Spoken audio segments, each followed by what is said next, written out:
So simple remedies is a start. It's not exhaustive by any means, because that is a whole day or several days worth of lectures. But we as a church family can make a start maybe this afternoon to learn a few things that would put us in a better place as far as taking care of our health.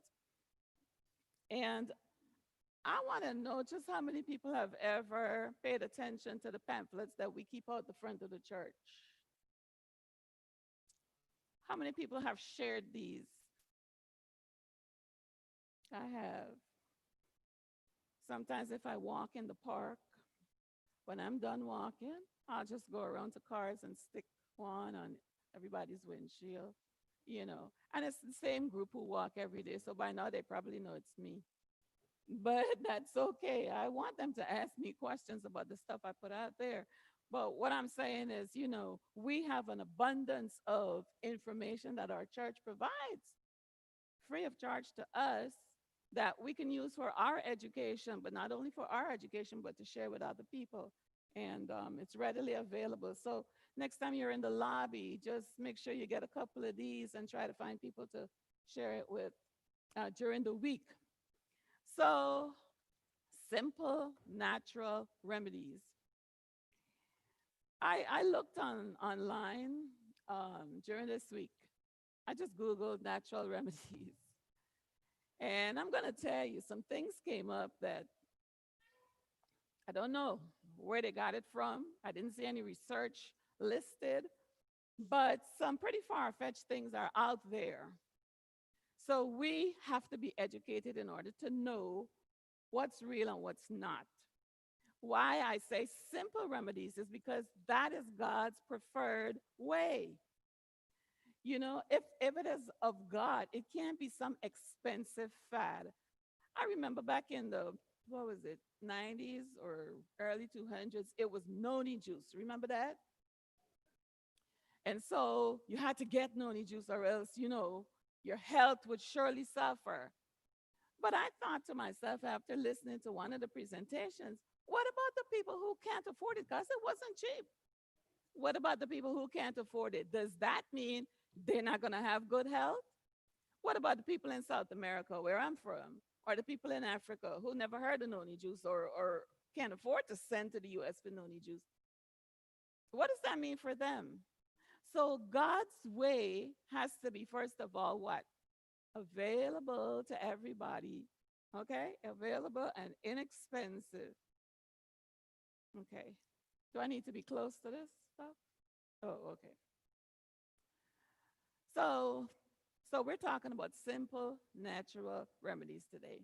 How many people here today have heard of the 8 laws of health? Everybody. Yay. How many people here obey all 8 laws of health routinely? Routinely. Okay, I'm believe you me, this is not no judgment here. Because we're all in that situation of where we know what's right, but we don't get it every day, right? We don't get it every day. My hope is that by the time we're done today, we'll kind of do a little renewal. That's what I did during the week, is a little renewal with ourselves and God in order to be able to get that done. So, what are the 8 laws of health as a quick review before we get started? Anybody knows what acronym do we use? New start, new start. Is anybody feeling brave enough to stand up and just recite them off for us? Of course. Okay, Sister Lottie, let's hear it. No, you have to stand.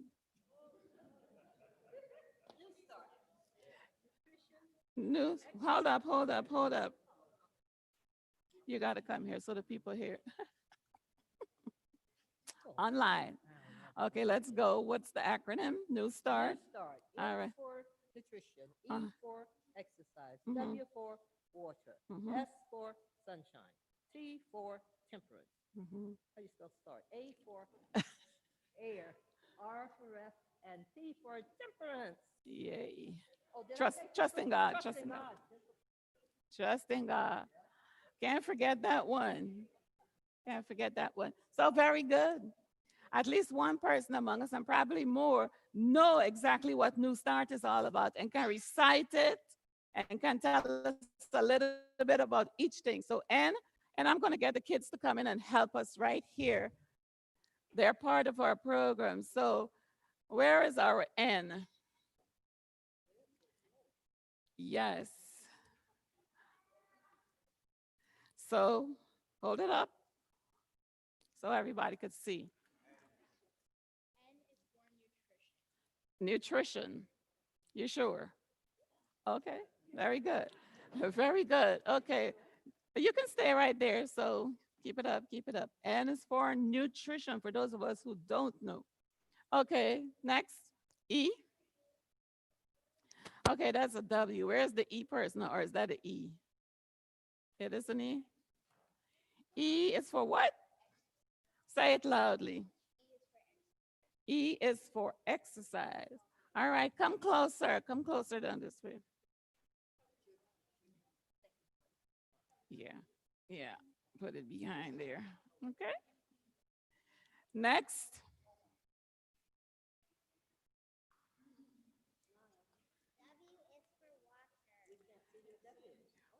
All right, let everybody see it. W is for what? What is it for? Water. Very good. Let's go. Well, can you hold it up? S is for sunshine. Very good. All right. Come on, Kevin.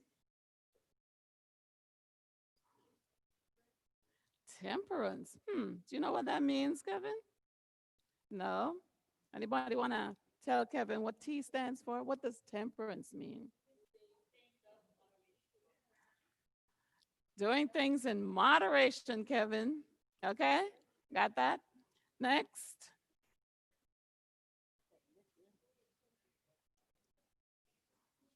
Turn it around, Renee. Yep. What's that for, Renee?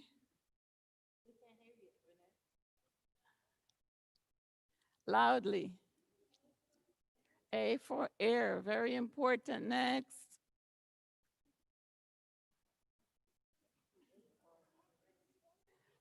Huh?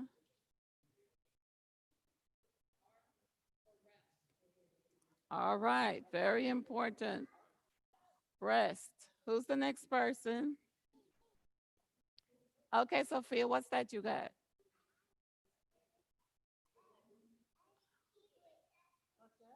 Grapes. What did you say, Autumn? We missed that. Trust in Jesus. Amen. Very good. Excellent. Sophia said she has a bunch of grapes, so I guess she is eating right. Nutrition. All right. Okay, girls and boys, thank you very much. You can take a seat for now. We may call upon you again. Yeah, you know it. Okay, so we have an idea of what the simple remedies are that God uses. He has already given us. This morning I shared that I shared that, God wants us to take care of our own health. We can't expect God to give us the precious gift of health and then expect God to take care of it. No. He has given it to us so we can have the pleasure of taking care of our own bodies. And also, He's given us the blessing of natural remedies to help us maintain that health. So, we're going to look at just a few things. God's way to health and salvation is what? Simple to practice, nothing convoluted. You don't have you don't have to go somewhere and ask somebody. I see people spend hundreds of thousands and they go to India to a guru. My sister had a sister-in-law who was terminally ill, and she, before her passing, went to India to a retreat, then to China. And right here, the doctors at Emory told her, I'm sorry, there's nothing more we can do. But she felt like they hadn't exhausted everything. And you could not tell her to trust in God. She was a godless person. So she ended up dying in China. So I'm saying, people, we don't have to do all that. We don't have to do all that. The stuff that we need, really need, is right here. Simple to practice in daily life, highly effective for sin and sickness. So, why did I have sin in there? We're talking health. They're related, you know, the laws of God and all that. So, it's highly effective for both those things. Inexpensive and therefore available to all, and easy to understand, yet profound. You'll see when we demonstrate a few things. All right, so next slide.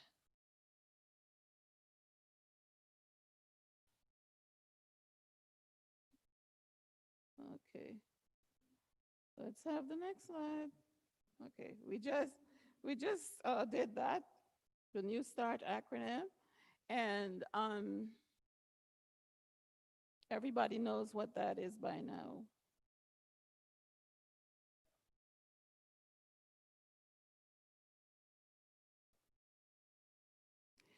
So there are many ways in which water can be applied to relieve pain. That's one of the first things we're going to be talking about. To relieve pain and check disease. And all should become intelligent in its use in simple home treatments. This is the Spirit of Prophecy, Ministry of Healing. And if you don't have that book, by all means, try to get it and read it. Page 237. There are many ways, and we're just going to do like two or three of them today, but there are many ways water can be applied to relieve pain and check disease. And all, how many? Not just medical missionaries or not just nurses or not just doctors. All church members should become intelligent as to how to use it in the home to relieve simple things. We know that water makes up about 65 to 70% of the human body, right? So when you get to losing about 4% of water, you're in trouble. You're already in a state of dehydration. And a loss of 15% is fatal. That's how come those hitchhikers that get lost, people who go for walks and wherever get lost, don't survive very long. If they're not found in a few days, then probably not because of chronic dehydration, losing too much water. New York Hospital did a survey with 3,000 plus people. And of the 3,000 plus people, they found that 75% of them were in a state of chronic dehydration. 75%. I thought that was exaggerated, so I had to read the whole thing. And yeah, 75% were actually in chronic dehydration. These were people who were being seen by physicians at that hospital for various things. Okay? So it's not an exaggeration to say that America's dehydrated, pretty much. I read an article also that said, you're not sick, you're dehydrated. That can be said for a lot of us, you know, things brought on by the fact that our water tables in our body are chronically low. So let's find out what we need to do about that. We don't want to be in that group of people. So we lose about 10 glasses every day just being alive in the functions of life, you know, through the kidneys, the lungs, the skin, and the GI tract. So we got to replace what we lose just breathing every day, just going to the bathroom, just those basic things that people do every day. You lose about 10 glasses. So it has to be replaced somehow, right? How do we replace water in our body? Huh? Somebody says, drink it. Yeah, you drink it. And so people are, say, well, you got to drink 8 glasses or else. So I have no hard on fast rules because people's bodies are different. Like some men work outdoors, you know, or farmers or something. They're out there and they're lifting hay and they're doing this and they're doing that. They might need some more, right? More than 8 glasses. And some people who are pretty sedentary, if their diet is right, like they eat fruits and vegetables and all that, then they won't need as much as 8 glasses. But I say most people, on average, at least 6 to 8. I aim for 8 because in the in the um in the wintertime, my house gets dry. I don't know about yours. It gets really dry. So I put a little extra in there because I know I'm gonna be dehydrated. So that's for water internally. We take in 6 to 8 glasses. We eat our fruits, which adds another maybe 2 glasses, or vegetables, or food adds some. So if we drink 6 glasses and we eat well, fruits, nuts, vegetables, grains, seeds, we'll be all right. Now, consistently, that is. What about externally? How do we deal with water externally? We shower, right? We shower.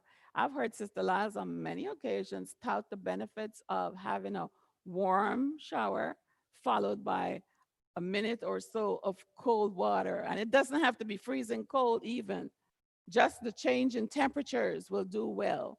But before we get into the hydrotherapy part, the skin, why do we do hydrotherapy anyway?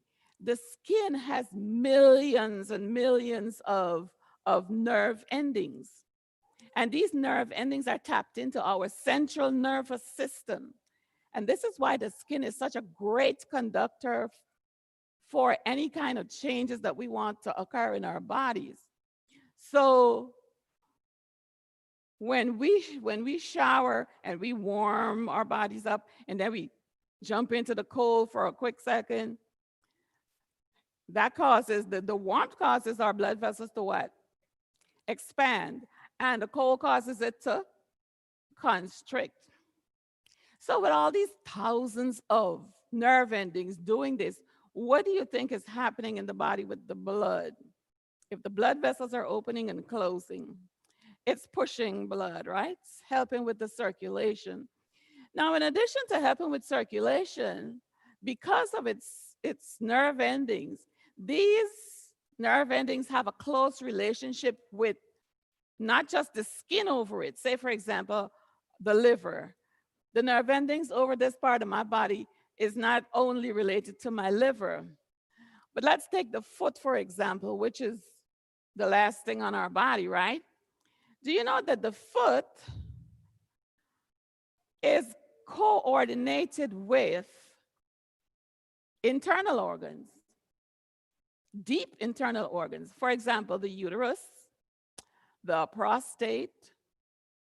Yes, these are organs that are affected by what happens with the feet. Yeah.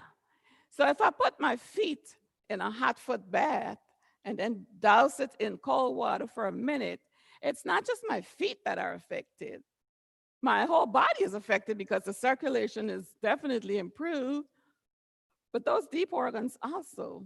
So people with issues in those areas need to be mindful and conscious of what they can do with water treatments to stimulate other areas. In other words, what I'm saying is our extremities are correlated with other organs within the body. So hydrotherapy is an excellent resource if you have those issues. And simple treatments, we can read that for ourselves. Not expensive. You don't have to go anywhere and buy some water. It's right there at the tap. You don't pay anybody to do it. You do it yourself at your convenience. And guess what? The part that appeals to me the most, it imparts a sense of well-being. When you're finished with a warm shower and you've had a cold one and you've done the cold mitten friction rubbed up real good, don't you feel like great? Yeah. Yes, you do. You do feel good. There's a good reason for that. I don't know any drug that provides that. And there's plenty of drugs out there. I listen to the advertisements just because I like to document the side effects, the stated side effects. Never mind, they don't state the unstated ones, which are usually the bad ones. But they'll say, oh, take Ibrance. But mind you, you can have diarrhea, you can have cancer of the something, you can have a lung disease, you can beware leading to death. So I'm always curious about, well, who gets these drugs? Who takes these drugs? Do they never listen to what it says? You know, these are the things that we, as knowing Christians, should be doing. Now, I'm not saying that anybody who's on medication right this minute should run home and throw them away. No, that is not what we say. We say work with your doctor, knowing what you know, do what you can for yourself. It's inexpensive, it's readily available, and it leaves you feeling great as opposed to a drug. Um, Not too long ago, I had a procedure done and I had to be sedated because I don't do pain. And and, and they gave me propofol. That's the same drug Michael Jackson died of an overdose of. So I said to them, "Is that all you have?" And they're like, "Yeah." I said, "Whatever happened to fentanyl and Versed?" And they're like, "Oh, we don't use that anymore." And so I said, "Okay, here we go, propofol." Well, I tell you, it took me a minute to recover from that. And that is not something I would do again unless it's an emergency because I don't care what they say. You wake up, but you wake up not yourself. I can tell you that. You wake up not yourself. So charcoal and hot and cold had to go to work to clear my system, rid my system of the effects of these things. So what I'm saying to you is be mindful, be mindful. Hydrotherapy is really good. So we're gonna look at the hot foot bath just for a quick minute. And because of time and because of the fact that this is not our space and all that, I'm not going to be using actual water, but we are going to simulate so you can see how easy it is to do. Um, can I get Kevin over here? Where's Kevin? Come, Kevin. That's my go-to person. So, Kevin, I'm gonna need you to have a seat on a chair right there. Just pull up a chair and have a seat. So, Kevin, right there. So Kevin, no, not at the table, just face everybody. They won't bite. hmm hmm hmm So Kevin comes home and he says, "Well, Mom, I was running in the street just now and I fell and now my ankle is hurting me." Or maybe he comes home and he says, "Mom, I don't know, but my throat is hurting me." And she says, "Boy, you're going to school tomorrow no matter what, because I know that game." But then as the night wears on, he's like, "Mom, no, it's really hurting. My throat is hurting." So we know right away something is beginning to happen, right? So mom being a good mom, she'll look in there and it does look a little red. What is something that she can do right away that would make a difference in Kevin's situation? Anybody? A hot foot bath? Okay, what else? Hmm? A saltwater gargle. Saltwater gargle is excellent. But there's something I do first before all of that. First sign of any trouble,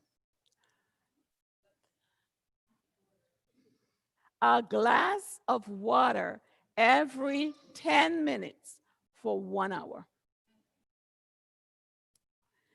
It's a lot, but if you do that, I am telling you, you most likely will not have anything when you wake up in the morning. A glass of water for every 10 minutes for 1 hour. How many glasses is that? 6 glasses of water in an hour. Every 10 minutes, you take a glass of water. Okay? So that's what I would give Kevin right away. I would start with a glass of water every 10 minutes. I know probably Kevin will be like, "It's too much." But we're going to work on that.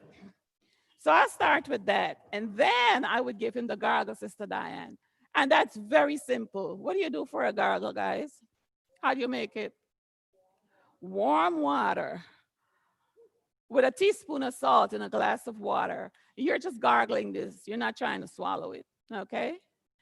And it's especially for people who have high blood pressure, you're not trying to swallow saline water, but you gargle and you flush your mouth and you spit it out. Okay, Kevin. So come back just a little bit, honey. Mhm. Like here. So then, as a good mother, I say, you know what, Kevin? You are not waking up tomorrow with this sore throat. So we're going to kill it with everything we got. You drank your water, you did your gargle. So now we're going to do a hot foot bath. And this is just a demonstration. I'm not going to actually get the water. I'm going to tell you what the steps are. And that is just to save time running back and forth there, getting water and hot water. I was going to bring my kettle, but I was concerned about the electrical implications. I don't want to add to the burden here. Okay, sweetie, just lift up. So you want to start by putting a towel down on the floor just to keep the floor from getting wet. And then, of course, you have your, where's my helper? Shadani, where are you? So come over here, sweetie. So we're gonna get Kevin. We're not gonna get him to take off his socks or anything, but we're just gonna talk about what we're gonna do. So Kevin will have his shoes and his socks off. He will not be dressed in his church clothes. He will have something warm on, like his warm pajamas or some warm, comfy thing on. It is very important if you're going to give a hot foot bath that whoever you're going to give it to is warm. You know, you can't have a drafty room like a window open blowing or a fan on blowing cold air. You don't want that person to catch a draft. So Kevin will have his shoes and his socks off and his pants pulled up. Now, what's going to be in um, that bucket is hot water, but hot water that I have already tested with my elbow. Okay, so I'll boil the water on the stove or in my kettle. I pour it in there. I check it with my elbow, you know, because they're sensitive. Remember, we said the skin has, so you'll know if you can bear it, then you check and see if Kevin can, because maybe he can't, you know. Um, so you'll tell Kevin to just touch it and see if he can bear it. And if he can, you put his foot in that and let it soak. Now, while you do that, we're going to wrap Kevin. So we want him to be very warm. Again, we don't want him to take a chill. So here's Kevin with his sore throat, having done all that he did. And we're gonna just put this sheet loosely around him. We're not gonna try to strangle him with it. It's okay, Kevin. We're gonna take it off. The sheet is clean, honey. Sorry. So we wrap that around him like so. Okay? So he's snug as a bug, and we have the warm water, and he's just sitting there. And what we'll do is let Kevin sit there and relax for a little while.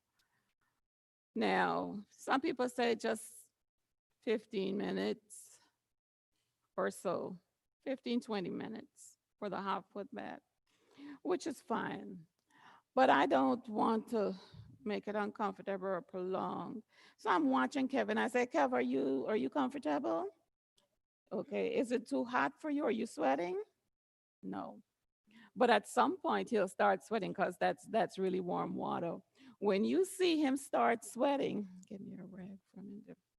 So when you see him to starting little beads on his little forehead, again, we don't want him cold, but we also don't want him overheated. So I will take a rag and I will put it in a bowl of cold water, and I will lay that on Kevin's head like so.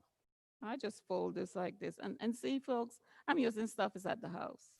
Not going store buy nothing. It's all stuff that's at the house that you can use. And I would just lay it on here like this and say, okay, Kevin, we want you to be comfortable. So we're going to just hold this here for a minute. Make sure you don't overheat. Okay? So here's Kevin in his hot foot bath. Now, after let's say 50 minutes have gone by, I'm checking the water because it might, depending on what time of year it is, it might get cold after a 5 minutes or so. It'll decrease in temperature. So you got to go check in, okay? Have your kettle ready with your more hot water because you can add more water as the temperature decreases. You want to keep, in other words, you want to keep the hot foot bath water at the same temperature, okay? At the same, you can have a thermometer that's that's very good to do. I never have, I can just tell. But you add hot water as it evaporates. As the heat evaporates, you feel the water and you say, okay, it's getting cool. I don't want that. And you put, excuse me, you put some more. You get some water. So Kevin's done his time in the hot foot bath. And what we want to do to finish that off, anybody knows? Huh? Exactly. We want to finish off with cold water. Why? Close the pores.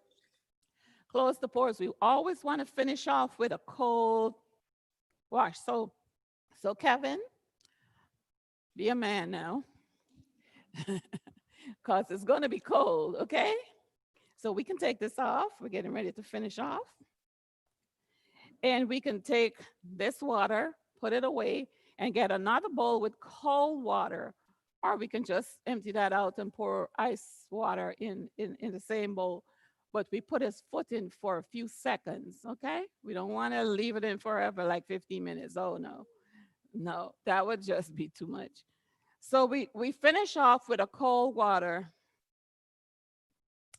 and then we get Kevin out of his body wrap,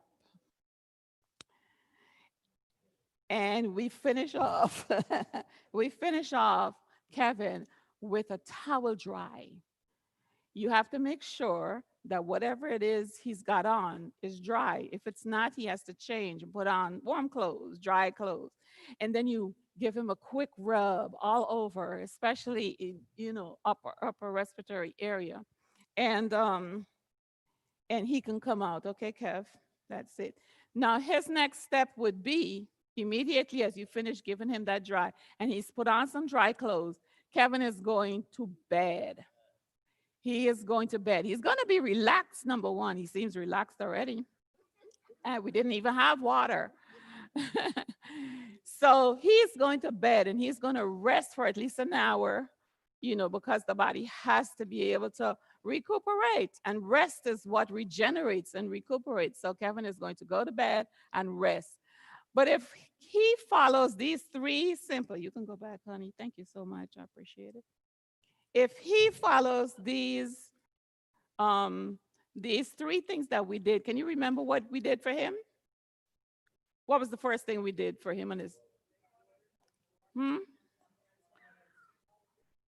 Drinking water? How much water?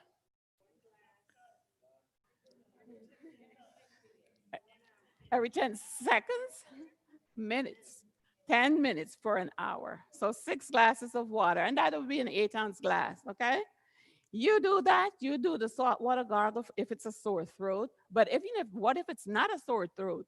What if you just come home and you feel achy? You know that way you feel like before something is coming, you kind of know something's coming. That is excellent. Also, a glass of water every 10 minutes for 1 hour. And I guarantee I've used it so many times now, I don't even think about it. I feel something, I go to my water, and the next day I get up. It's all good. So I'm just saying, water, simple as it is, has so much in it.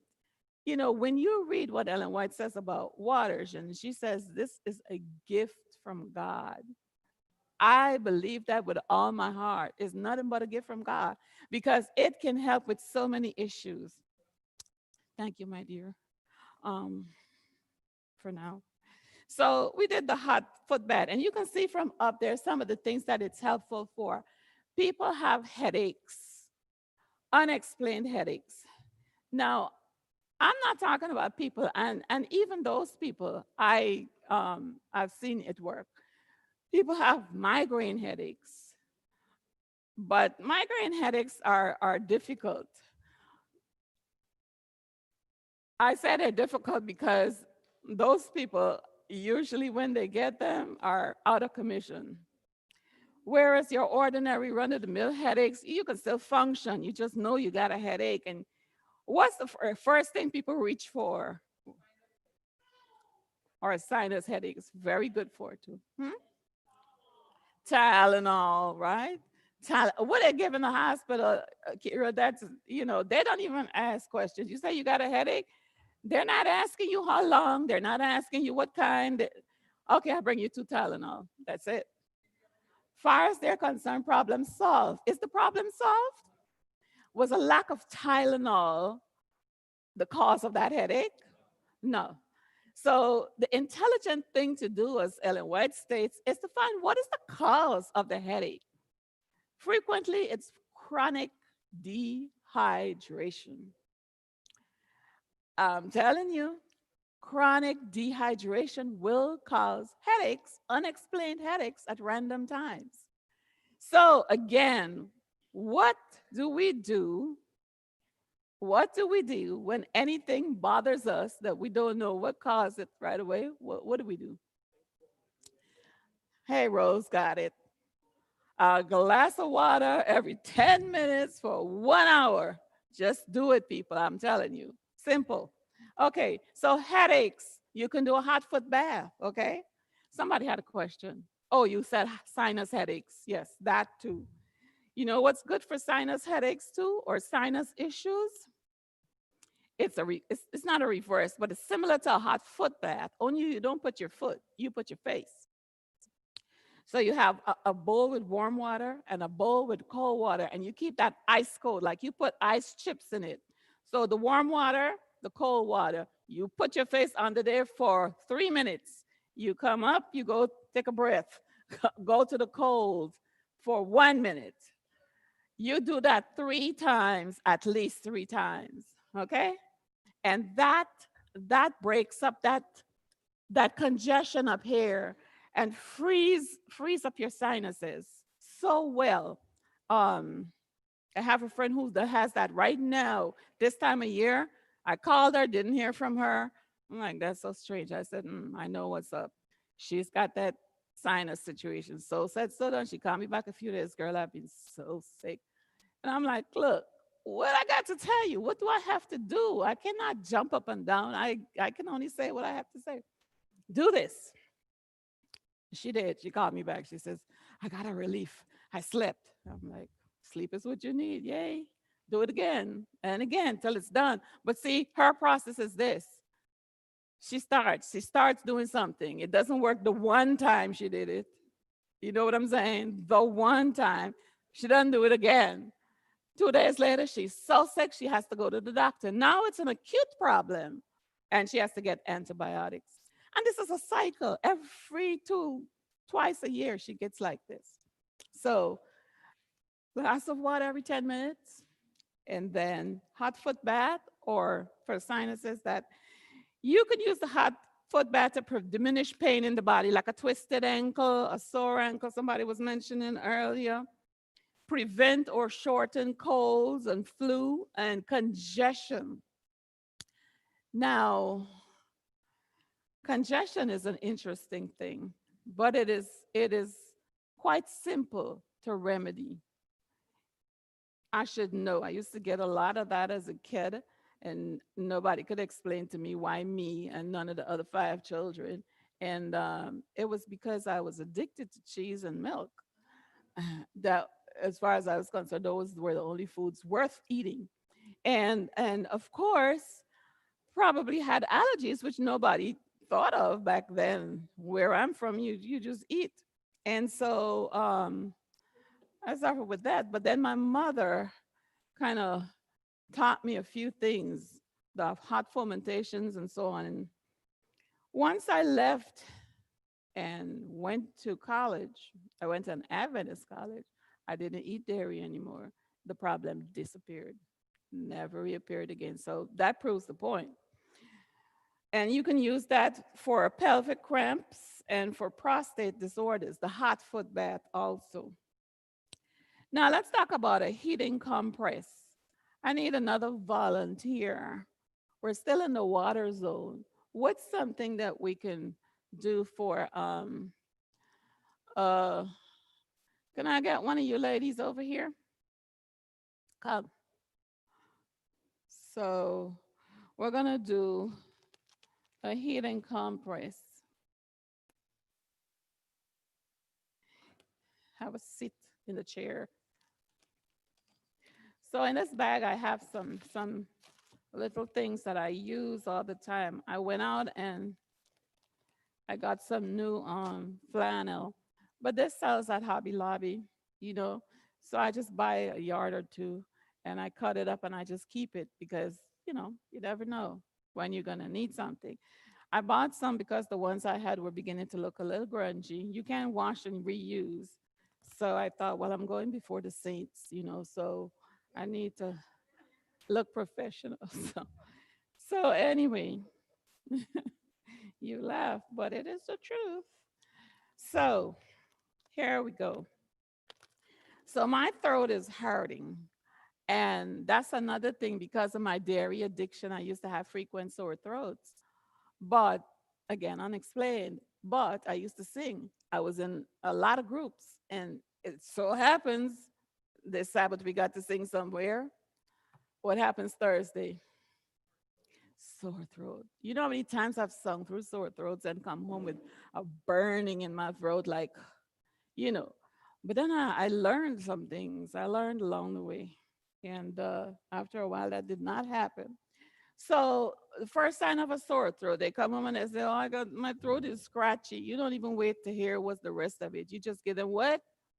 A glass of water every 10 minutes for an hour. Next thing you would do, in addition to the gargle, you could make a heating compress. Now, this would be specific to this particular site. So, what I would do with this is dry, okay? And this is dry. But I'm going to wet this piece in cool water or cold water.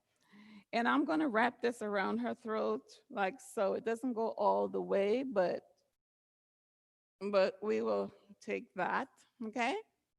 So while this is cold and it will feel a little uncomfortable initially, then we'll take something dry, like this piece of flannel, and wrap it on top of that now, like so, taking care not to choke her to death, although I seriously do want to sometimes. Just joking, sister. So, so then here I have some safety pins, and I can take my safety pins and I can just pin them here and here to keep it snug. Again, we're making sure that this is not too tight to be choking her, okay? So this is where we have something cold against the neck, which feels a little uncomfortable at first, but it's very effective because we put something dry over that. And I use this flannel, but really, if you could find a material that's like half flannel and wool, that's even better because it really holds whatever heat. Yes, exactly. Keeps the moisture and the heat in. All right. So, sister's gonna put this on and she's gonna sit through the discomfort of a cold piece of cloth on her neck, but it's actually gonna feel good after a minute, especially if you got a really bad sore throat. And what's gonna happen is that the blood is going to come where? To the throat, because again, we're gonna make sure the rest of her is warm. The blood is gonna come to her throat right here. Why do we want the blood rushing to her throat? That's where the infection is that's causing the sore throat. So the blood coming there will flush whatever is there away. But also, it's bringing white blood cells. And white blood cells, as we know, do what? They're the fighters, they're the immune system fighters. So we want to bring them there in large numbers. So as her little body heats up this cold clot, and all that heat is around there, we're going to let her sit for a while as until that clot inside there feels a little warm to touch. When it starts to warm very much, then we want to take it off because we don't want the opposite effect. Now you can take this off and you can wring it out in some cold water again, and you can put that back on again. You can give her a little minute rest to go get some water herself. And that's another thing I forgot to say. We should offer whoever's getting it a glass of water, because all this heat might make them thirsty. Make sure they get a glass of water. And then we can put it back on again. So remember, it's cold with dry over it. We pin that up, nothing fancy. We let her sit, make her comfortable, warm, give her a glass of water. And after two or three applications, we can let her go. And we can be sure that that's going to help shorten whatever is coming, starting to happen with her throat. So that's another simple, you can go. Thank you, my dear. Appreciate your help. So, two things we've talked about with water treatments externally is, first of all, the hot foot bath, and second, the heating compress. So, I've used both those things with great success. And so I can recommend them without, fear of contradiction unless somebody else has. Now, there are people who really shouldn't do a hot foot bath. I would be hesitant. And those are people who are diabetics, especially insulin dependent diabetics, because the circulation for them is a problem. They might not be able to judge the temperature of the water well, and I don't want to create, any further problems than they already had. So those people ought to be a little cautious about using the hot foot bath. And the heating compress is fine for most everybody. Yeah, same thing for, diabetics usually are the ones with usually, or people with chemo, that's correct, have neuropathies, that's what she said, of the foot, because that's also a compromised circulation problem. So circulation is what helps hydrotherapy to do its job well, okay? And if you don't have good circulation there, you might end up burning yourself or creating problems, okay? So diabetics know. Okay, so the one other thing with water I wanted to demonstrate, I forgot home, but I will tell you about it. And that is an ice massage. Ice massage. Yes, I first saw this done years ago, and it's used for joints that are um, painful. And I remember the young man who volunteered to be the patient. We were in a class. He said that his shoulder was, what he said was frozen or something, frozen shoulder. That when he reached up for something, he got this pain, and he didn't have, full range of motion anymore. And so he came up and he said, "Yes, please do something." And so what we did was fill a styrofoam cup with water and put it in the freezer.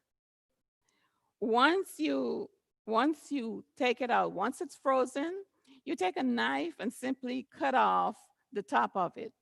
Then you hold the bottom, which is covered by the styrofoam, and you just rub it on somebody's shoulder. I'm gonna just go to Sister Lottie here because I just feel like bothering her all the time. I don't know why, but Because we're sisters yeah. in love with each other. So, assuming she has a frozen shoulder, you better. So, I would hold the styrofoam bottom of the cup. That way, my fingers are not getting cold. And with the ice exposed, oh, so what are you saying? I should be giving you a massage? Yeah. Oh, okay. So, I would come over here and we would do this externally. And, yes. Uh huh. Yeah. Yeah. Oh, I can. Mhm. Well, I have a degree. That's the difference. Okay, so I'm just showing you guys. So you would take it in circular motion around that shoulder and have her lift her arm up even and go under the shoulder. I'm not doing that, but I just want you guys to know that that's an option if you have. Also, say if you have like a knee that's sore and painful, whatever the reason is, you can ice massage is really good for relieving the pain. Okay. Just feel And it's again free. Yes, Michael.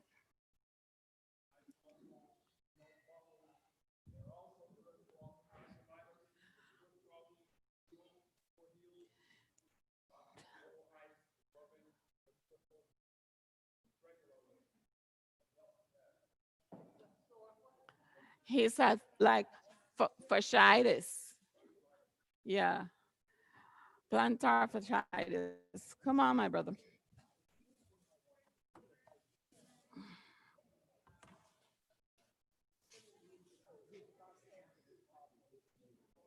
Okay, if you're gonna sit, sit. Huh?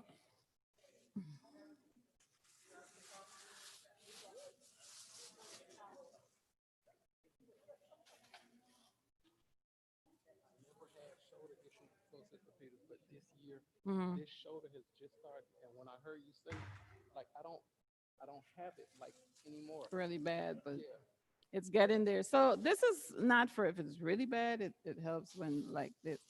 So the presence of ice and it's plastic, but I hope your shirt doesn't get wet. Don't worry about that. So you want to hold it, but this is too much. So you're gonna move this in a circular. It's hard for me to move this, Do it, please.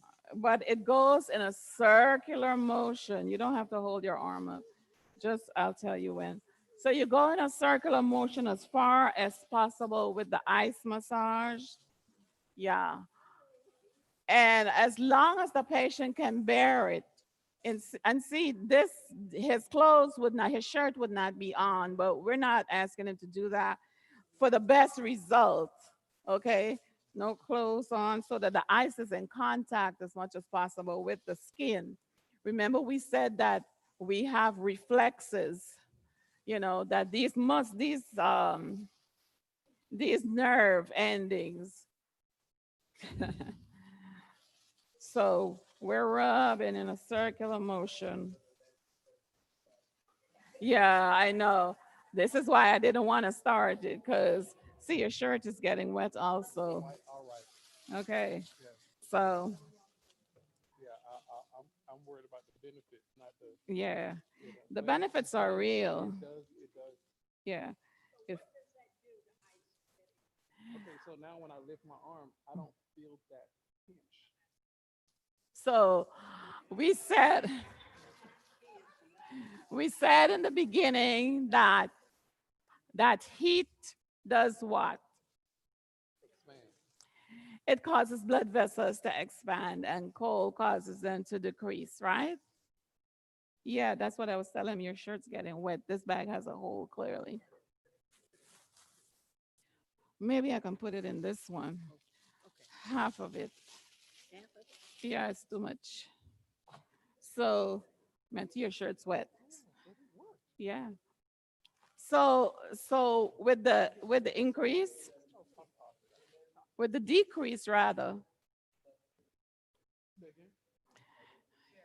Well, what I was saying is you can continue that, Uh-huh. okay, on your own. Yeah. So now you know, I mean, you can get that, but I find it easier to do it in the styrofoam cup because all these ice cubes, they shift around. So you're never sure if you're getting good contact. Whereas with the ice in the styrofoam cup, you have full contact and you're able to move it around really well. So so Menti, yes. Well, I would say as long as the patient is not uncomfortable, but you can't hold ice on your skin for very long. You'll begin to get frostbite or something. So maybe if you do it for 5 to 10 minutes at a time, that's good. And then you can come back, Menti, and do it like another time that day. So if you do it in the morning and you do it in the evening, you should be good. Okay. So that's it for water. Does anybody have any questions about that? Or maybe we should just leave it for the end. Yes.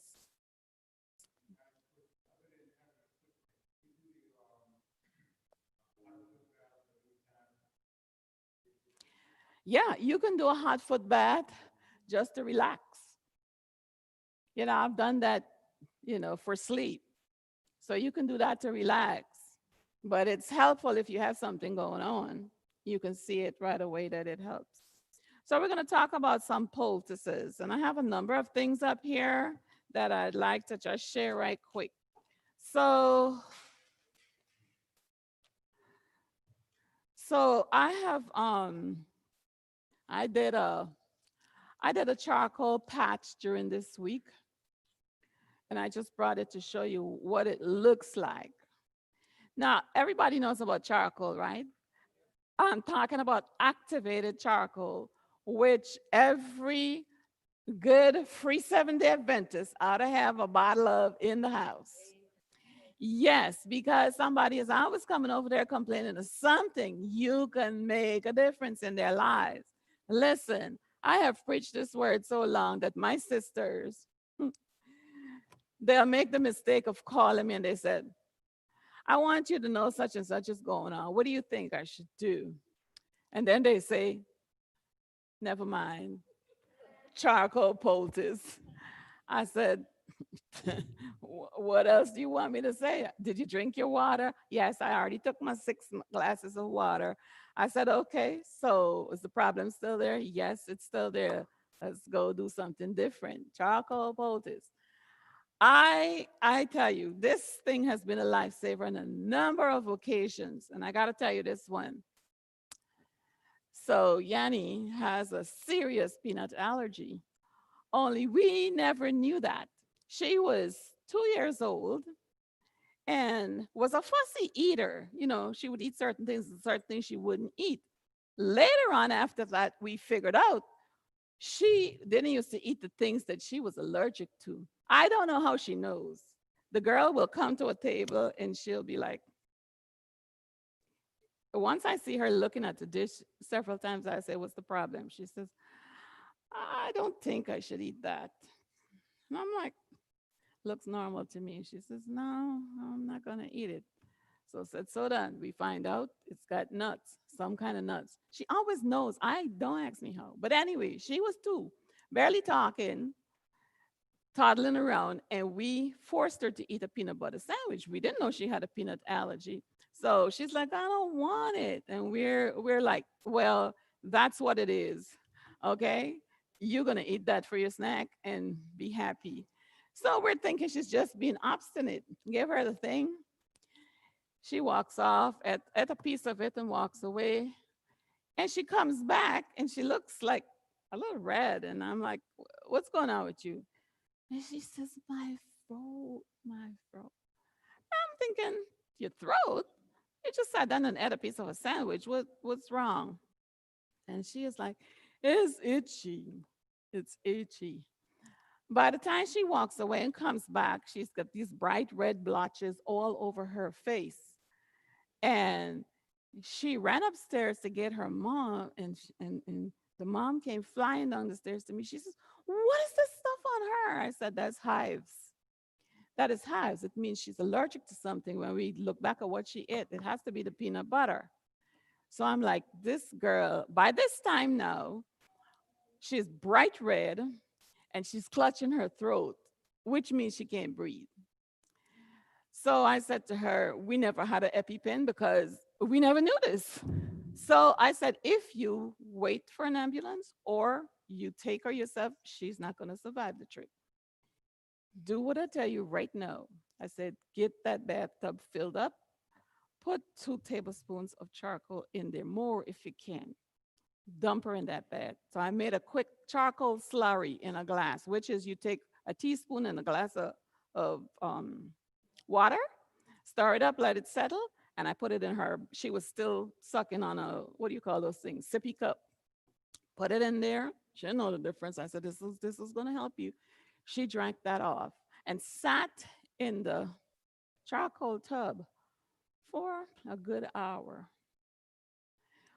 When she got out, she still had mild hives, but she was no longer clutching at her throat. She could breathe and felt better. So later on, the mother got dressed and took her to the doctor, and he, the usual EpiPens, and he said, "Mom, you would have lost her if you hadn't done something." She says, "Yeah, yeah, thanks charcoal." I said, "No, thanks to God." Because that's something else I want you all to understand is that we have these remedies that are simple but very effective. However, the remedies in themselves is nothing. If you see, like with Kevin and with Yanni and all who came up and Menti, you should always pray. Pray with the person before you do anything for them. And that's when my sisters call, they know the drill, a word of prayer, and then we do something. So with that child, we learned a lesson. So I keep a large jar at home. We've never had the issue again, thank God. And she's never used an EpiPen. We have them now, but she's never had to use it, thank God. So I'm just saying,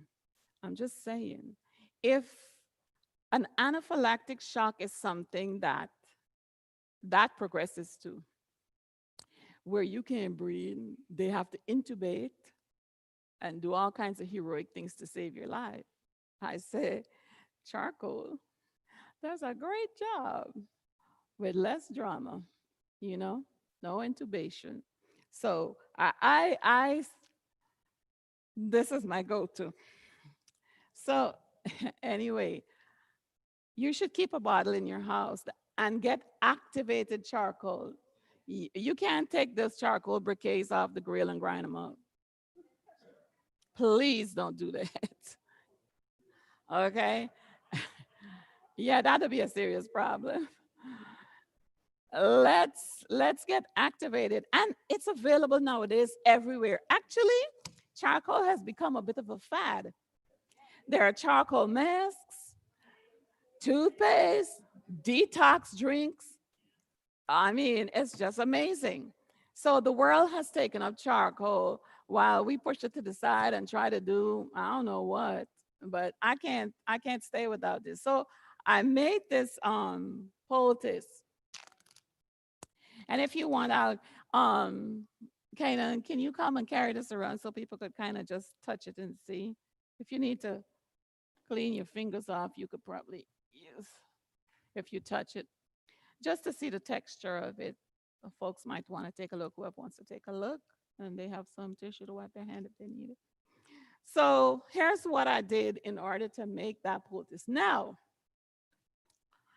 you can use charcoal just by itself in an emergency. You get a spoonful of charcoal, you put it in a little bit of water. Now, you don't want a whole lot of water because it'll just be too runny, but you put enough to make a paste. You stick it on whatever you got, kitchen towel, okay? You put some charcoal, a dot of charcoal over here. You roll this over. Whatever the problem is, you stick it on there, tie it with a bandage. And a bandage don't have to be fancy. It could be a piece of cloth you have at the house. Or you could cut up some old sheets and just keep them for bandages. That's right. And so you put that on there. Say it's a bee sting. And that person says, I knew somebody who was allergic to bees. I never even knew that that was a thing, but they had the same reaction to her. The tightening of the throat, can't breathe, swollen passages. So, so that's very good for that. Now, you can mix it like that, or you can mix it with some flax seeds. These are the golden flax, the brown flax seeds. And what I do is I keep a bunch of this ground up, not a bunch. I'd ground some up and put it in my, you just use a coffee grinder because if you put this in a blender, it'll be lost and you'll just have nothing. So coffee grinder is excellent for grinding up your flax seeds. You mix that with the charcoal and it holds it in a suspension, easier to work with. So that's not what Canaan has there. That's a patch for like a larger area, or even if you don't want to use it, you don't have a reason to use it for a larger area, you can cut that up. I had it in the freezer, but it's been out in my trunk all day, so it's kind of gotten soft. But you can cut it up in a small piece to whatever size the issue thing that you got to deal with. So if it's a bite, a spider bite, or even a snake bite, or even a dog bite, or any kind of a bite, first thing you want to do is slap that charcoal on there, okay? And that will help with adsorbing, which is different from absorbing, but whatever toxin is in that injury. So that one, let me tell you how I make it. And I just keep it in the fridge. It'll last, I don't know. I've had that in the fridge for a minute, but it probably lasts 2, 3 months just sitting in the fridge. Or you could just stick it back in the freezer. That way it'll last even longer if you don't have a use for it right away. But then when you're ready for it, it'll be hard. You know, you're going to have to warm it up. So that's a charcoal patch. Now, you used to be able to buy charcoal patches. Not only are they very expensive, they don't have them anywhere. There's something going on because all the sites that used to have charcoal patches, out, none. So I called them personally, this one group, and I said, "What's the story?" And she's like, "Well, we're going to start making our own. So get on the mailing list." I said, "I already am on your mailing list. We'll tell you when they're ready and you can buy them." But I just make them because I really don't need. So let me tell you how to make that. If you have activated charcoal at home, you put, and I can probably send out if you want the exact measurements to make like that size of a poultice. So what I did, and I don't want to get all, huh? Yeah. So, so you take your charcoal, and let's assume that I have some water in here. So I'm going to put a tablespoon of charcoal in it. Now, I used more for that, but so I'm just demonstrating. You can add whatever you want. Yes, a heaping tablespoon. Oh, that's correct. Heaping. A heaping is like this, an over. It's not just a flat tablespoon. You want to come up close and see? Uh-huh. Yeah. It's just an overabundance. So I did that. And then I'm gonna use for my charcoal patch, I'm gonna use something called psyllium husk. You know that? Psyllium husk. I'm telling you, it is, and you don't need a lot. So I'm just gonna put a little bit in here. I don't even need all that. Psyllium husk. Shadani, can you get me some water in this, please? Or you can bring me a bottle if there's bottles of water somewhere still.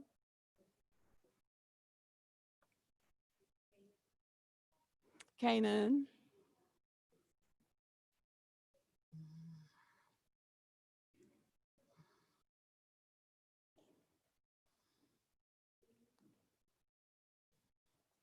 So I'm just going to put a little bit of water in here. And usually the water will be in here first because you know how it is when you add water to charcoal. Thank you, dear. Thank you. It flies everywhere. Thank you. You can wash your hands. So I have a little bit of water in here with the psyllium husk, half of whatever you're doing charcoal. You don't really need a lot even. That's probably too much, but I just want to show you how the consistency comes after you mix these two together. And what you have is like a paste. But what it does is the psyllium husk holds it very, very well. And this is how come. You can do it as soft as you want it or as,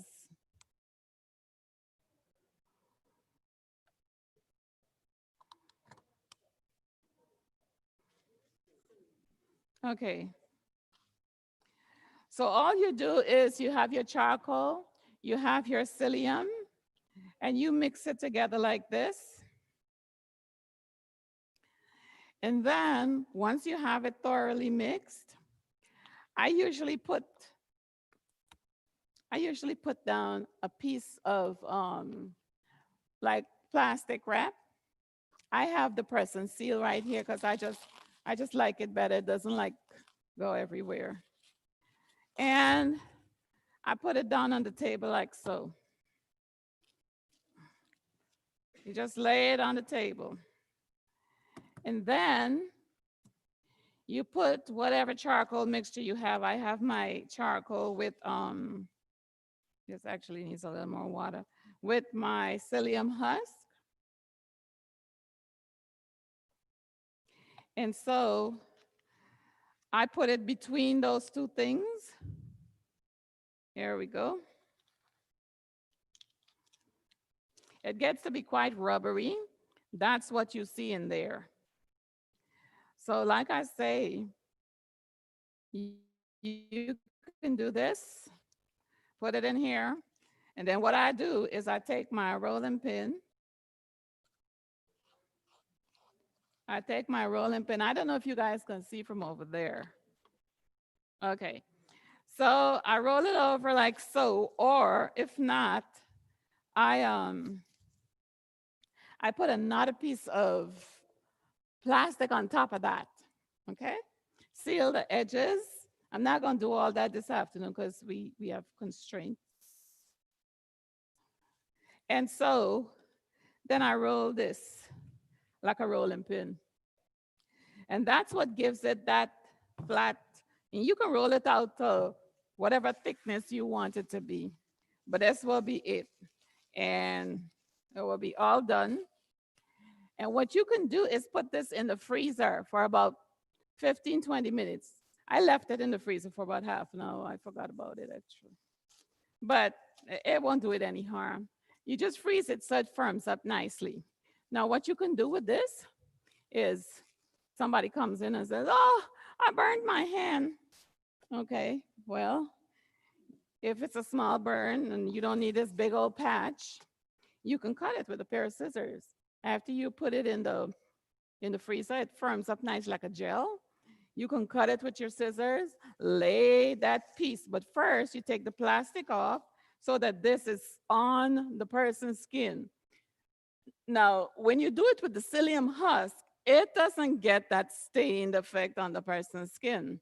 So you can put it directly on the skin. When you do it with flaxseed or anything else, you got to put a barrier so that the skin doesn't get discolored by the charcoal.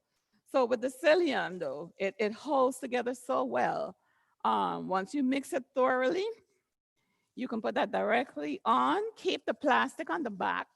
So I would cut this in half. It was a small area. Take this side off, lay that side on whatever situation is going on. And then I would have to make sure and bandage it. So I would put one of these bandages on. I bought this at the store. I don't know, it was like four or something. And there's quite a few in there. So it's not expensive. Um, but you can put one of these on it just to keep it there, right? And then you take a bandage, and I have these, which are self adhesive. So you don't have to worry about pinning it. You can take this, wrap it over it, and this is just to keep it in place. So let's see. Come here, Kanan. Well, you have so many clothes on. Let me get somebody who doesn't have so many clothes on. Take your coat off and roll up your sleeve. Let me start. I just want to show how to wrap it. So let's assume that he had a burn. Pull your sleeve up for me. Well, that is a minuscule thing. I'm not putting charcoal on that boy. Mhm. I can barely see it, but he has a cut. So let's assume that he had a burn here. I'm not going to cut it because I just don't want to. So I can put it on like this, get my bandage, wrap that around. Feels weird, of course. It's plastic against your skin. But now I would have taken the plastic off the other side. You know that, right? Okay. So now we go around and we bandage this and make sure it's not nice and snug without being too tight so that, his circulation is cut off. That would be a no-no. And that's that. I will cut it at this point and he can go to bed. Now you can keep this poultice on for about 8 hours. Yeah. After 8 hours, you want to change it. Okay. Let the skin air out a little bit and change it. So that's the extent of a charcoal patch.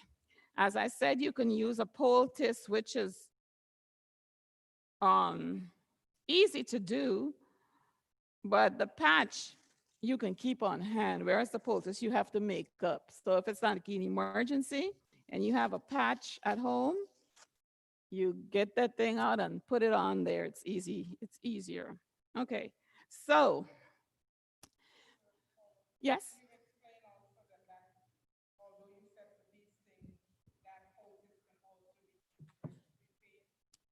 Yes. Yes. Poultices have many uses. And see, I have here some comfrey from my yard. This is comfrey. And this plant will take over your whole garden if you let it, but I'm trying to hold it in check. But this is comfrey and it's real good for like joint and bone issues, pain and injury, comfrey. So if you want, you can grind this up in the blender, cut the leaves up small, put it in the blender and grind it up, and you can mix it with your charcoal. So it's a charcoal and comfrey poultice on whatever joint injury, pain you have, or any kind of issue that you're trying to alleviate. So you can add stuff, okay, to your charcoal poultice. You asked me a question about, oh yes.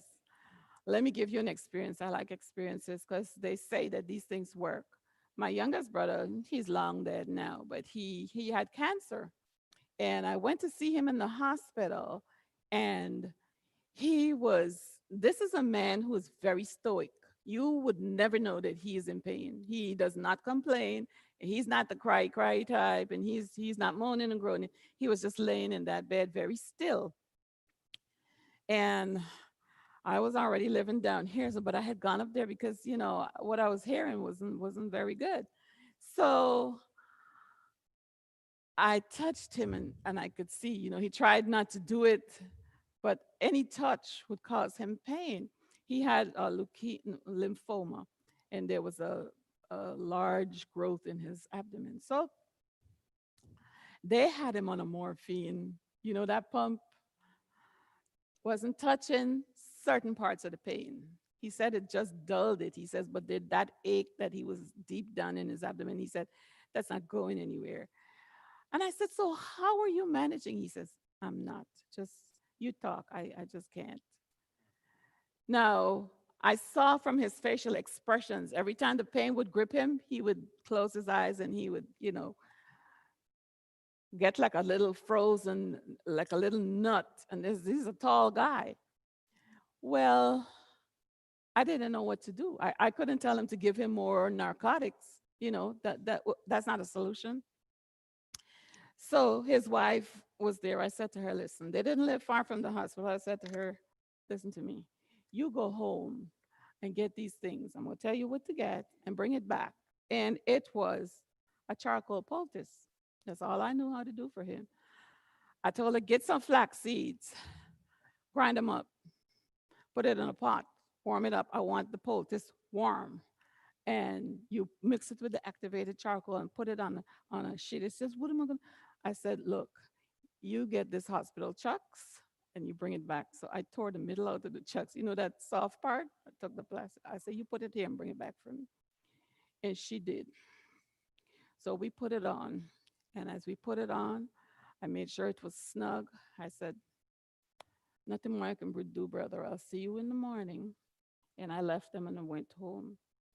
I came the next morning and he was up, sitting up and chit chatting. So I took his wife out in the hallway and I was like, what happened when I left? And she's like, I went home and I did the things you told me. Oh, she says, I went home and I did what you told me. She says, and I put it and when I put it on, everything was good. She says, about an hour later, he says to me, can you sing that song, Pass Me Not, O Gentle Savior? She said, I was gonna fall out of the chair because I thought, oh no, he's gonna die now. What? Because this was not a religious boy. So she says, what? Pass me not, O gentle Savior?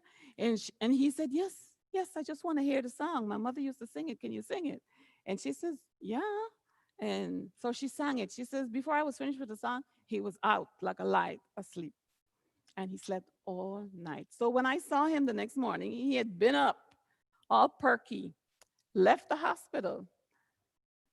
Now, I tell you this, I have never seen such a response. I had not up until that time to charcoal, a simple charcoal poultice warmed with flaxseed in it, placed on his abdomen, covered the whole abdomen, left on overnight. And the next day, he said, I feel fine. I'm going to talk to the doctor today. And by the end of the next day, he was home. So I say that to say this. Like Sister Janet said, charcoal poultice is good for a number of things: pain, drawing infections, helping to heal cuts, bruises, bites, stings. If you are in doubt, just make a charcoal poultice. It doesn't hurt. It's no side effects. It's not like a cumulative effect. If you take too much, you'll die or something like that. Use your charcoal, you know. Just keep keep using the simple things that we know. Save yourself money and save yourself aggravation at the doctor's office, I'm telling you. So, so the last thing I wanted to talk about, thanks Janet for reminding me about that. So the last thing I want to show you is the potato poultice. And a lot of you know how to do this already, right? All right. So a potato poultice is great. It's great for like if you have some kind of a boil or an abscess or some kind of tissue swelling, you know. Last week somebody here asked me, "What do I do about this finger?" It was swollen. It looked really swollen and red and warm. Clearly infectious, but I wasn't sure what. And I said, "So what have you done so far?" And the person said, "Well, I don't know. I tried to put some charcoal on it." I said, "What does that mean?" Well, they put it once. Again,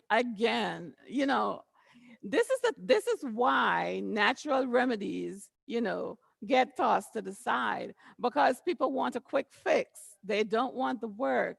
It is a slow, consistent, but very effective. In other words, once you get rid of that problem, it is not likely to come back. Whereas if you take a pill, oh yeah, that is going to come back. It might manifest itself differently, but it is going to come back. So this is effective and cheap. So I told him, I said, listen, you need to do two things. He says, no, can't you lance it? I'm like, first of all, I'm not a physician. I am not cutting anybody's flesh open unless it's my own and I can see what I'm doing. Nope, not doing it. I said, but here's what you could do. Hot, as hot as you can bear it, stick that finger in there and then cold immediately for a minute. 3 minutes, 1 minute, 5 minutes, 1 minute, 3 minutes, five. So he's like, yeah, kind of hesitant. I said, I'm telling you, if you do that and you follow that up this evening with a potato poultice, after a couple of times of doing that, take that poultice off in the morning and then repeat it. Okay, you'll see a relief by tomorrow. I don't know if the person ever did it. I didn't get a chance to check with them during the week. So who knows? But I'm praying that they follow those simple instructions because it would be of benefit. So all you need for a poultice is all you need is a dish or a plate, or you don't even need that. You could do it directly onto the bandage. So if I had had my little first aid bag, right, I would have done this for him like so. You don't even need that. You get this, and this has been washed, by the way. And I use it with the skin, but some people, the aesthetics of the skin disturbs some people. So, you can cut it off. But I washed it thoroughly with a brush so as to get the dirt off. Worst thing you want to do is introduce more germs. So you grate it, and it doesn't take long, and you don't need a whole lot. Okay, so that's enough for that. So it was just, a finger. So now that I have my potato there, all you need to do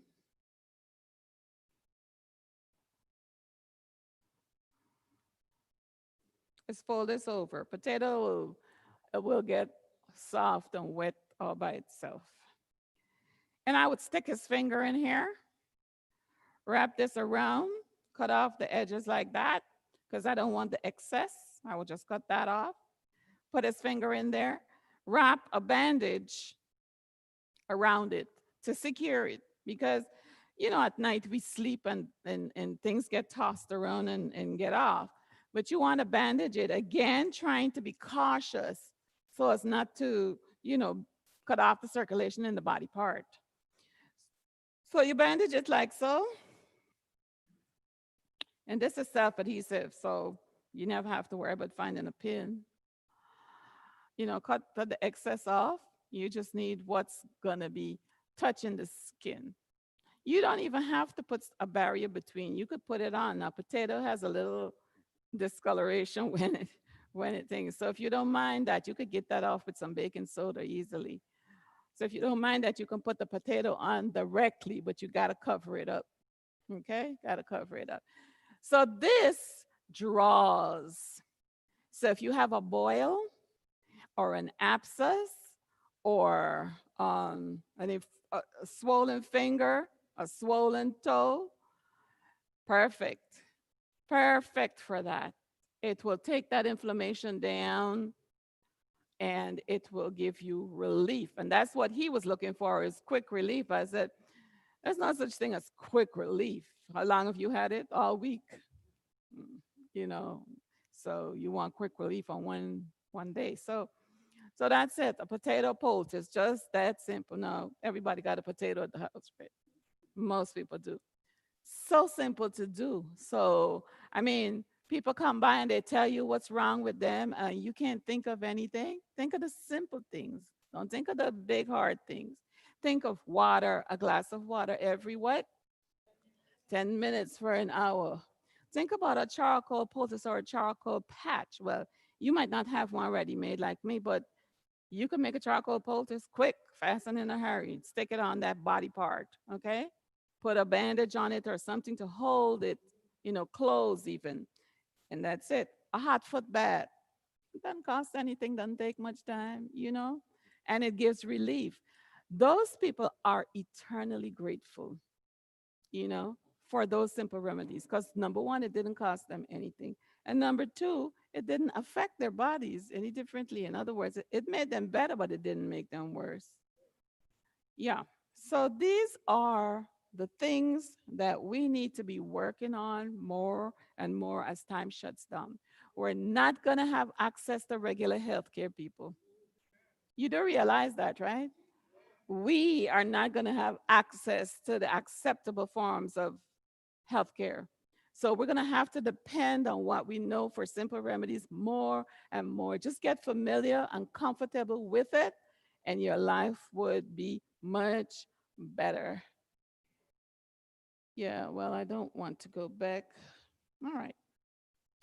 So thank you for listening. Do you have any questions for me?